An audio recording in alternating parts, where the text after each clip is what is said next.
Today. Of course, the rain came right after I set up my table saw and I was getting ready to cut some plywood. Always happens that way.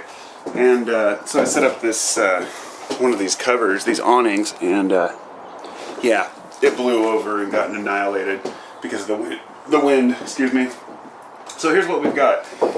I got the seat removed and all the stuff off the floor.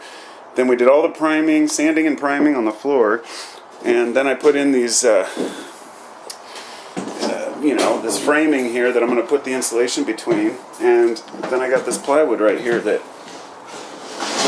should slide right down into place. The only problem is that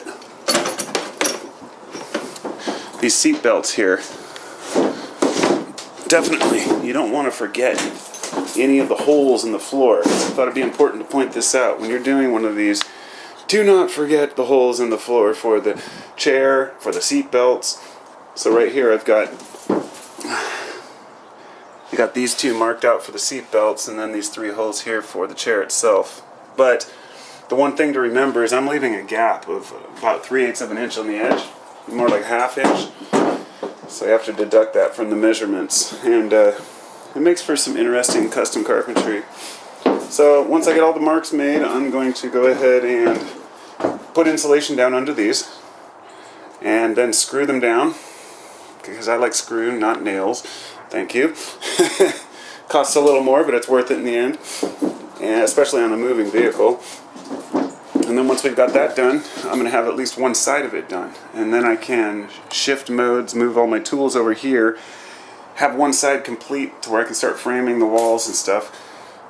During the operation today, during the rainstorm, the fortunate thing was we found unfortunate or fortunate, somewhere the water was leaking over here, coming down the side and pooling out here, running down and dripping off. So I used the grinder to grind that up, felt inside, and actually there wasn't really any moisture in there that I could find. Oh, there's a little bit, I guess, now.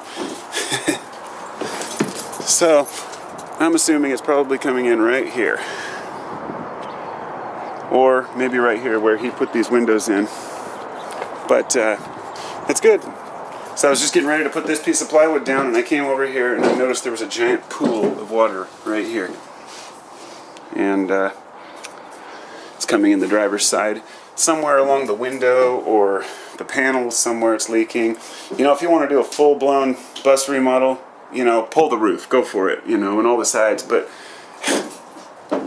I could spend way too much money before I even get anything done on this thing. So I'm just going to go for it, try to patch up all the holes from the exterior I can.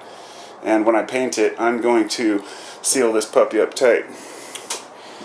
And the last thing not to forget is cutting out for, you'll find this when you tear up the floor, is the fuel pump.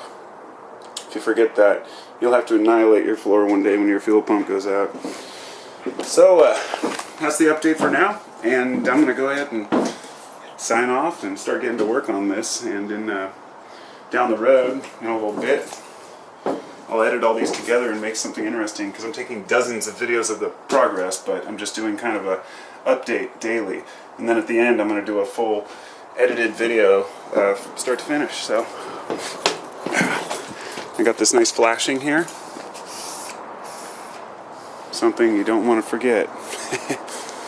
So